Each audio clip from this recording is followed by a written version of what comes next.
Hi, good morning, everybody. It's day 29 of being sober from meth. So I did go to AA the other day. I think it was Saturday, 8 p.m. So there's a 1-800 number you can call um, to if you're interested in going to AA nearby. Um, but let me tell you from the beginning. So the more you're sober, the more you can listen to your conscience. For me, I wake up, my mind starts running. It's still running. Like when I was 18, I would write my papers because I was on meth when I first started. My brother's like, "Do you want to feel like Superman?" Um, I was like, "Okay." So that's what started. Then I've been sober for like 20, like less than 20 years. But you started coke, and then you're a single mom working 3 part-time jobs. It's so easy to get coke.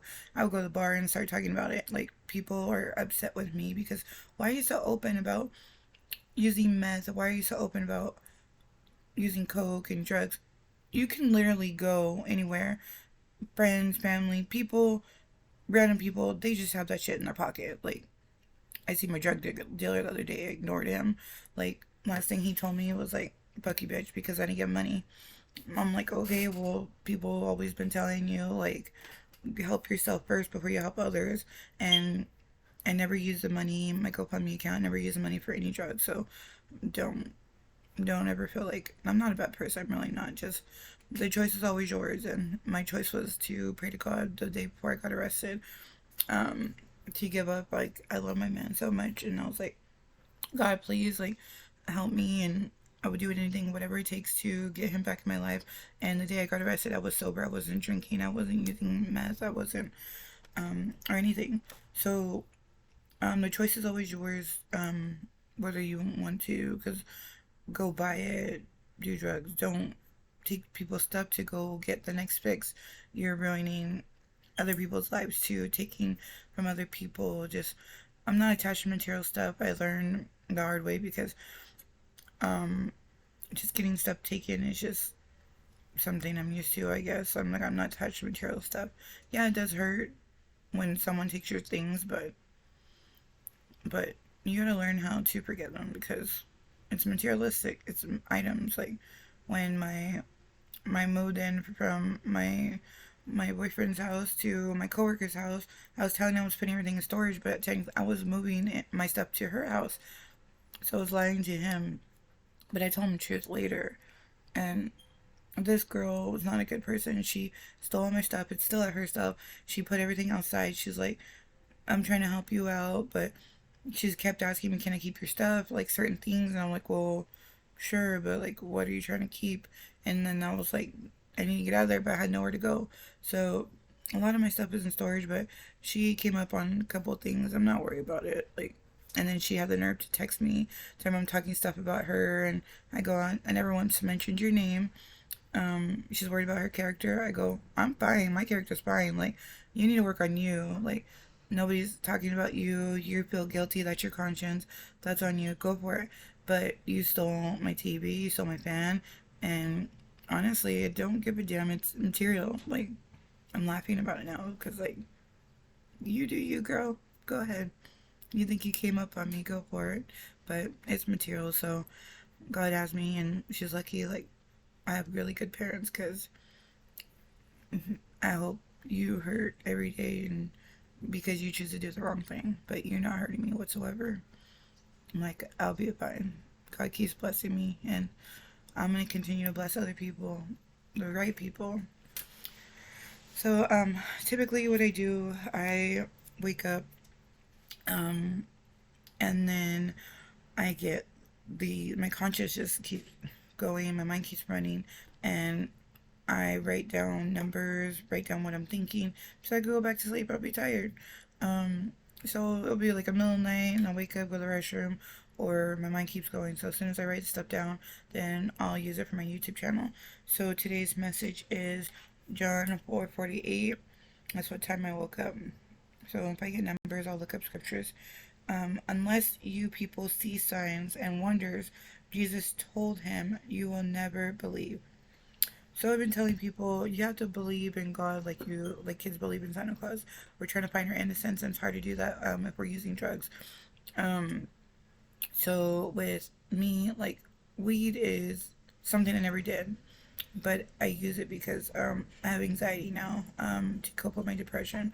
I take escitalopram. It helps. I'm dependent on it, and then also trazodone and Mode. So these are the two things I take. These are from the mental hospital. My doctor kept me on it. She's not very big fan of trazodone, but so I take half in the day and half at night. Sometimes I'll skip the half at night because I'll smoke a bowl of weed instead, and so as long as it like, and I don't take the melatonin, but the weed does always put me to sleep. So trazodone is supposed to make you sleepy, but for some people it's an up, and for me like a long like I'm doing something, it's okay. It's an up, but like if I'm not doing nothing, I gotta take a nap in the middle of the day. So so that's that. So if you have your innocence, um, I was talking to my AA counselor. Um, if I pause for a moment, forgive me. It's because I have CRS. I got that from him. CRS is can't remember shit, so apologize ahead of time. So if I pause, it's my thought process. Like, what the fuck was I talking about? Don't do drugs. Um, so a lot of people say like a lot of the shit I say is like not a laughing matter. It's really not, but it's the truth, and we're gonna talk about the truth. Um, so seeing is believing, and power of prayer, it's it really does work. It's typically what I do is I take my medicine in the morning, and then I go about my day, and then around 12 o'clock I take half my trazodone, and at night at 8 o'clock I take my trazodone again. So I'm like I get that feeling like what's wrong with me? What's wrong with me? If people get me anxious, it's like when you're loud. I want to say obnoxious because I'm obnoxious. Like I'm not for everybody. My personality's not for everybody. Like I need to take into consideration like how I portray myself around other people too. Um, it gets me anxious, so I have to like leave for a minute, go smoke from my little vape pen, or go smoke a bowl in the car real quick. Like, but those are coping mechanisms I need to do. Just walk away and then come back. Like I was in AA, I had to go take a couple puffs real quick.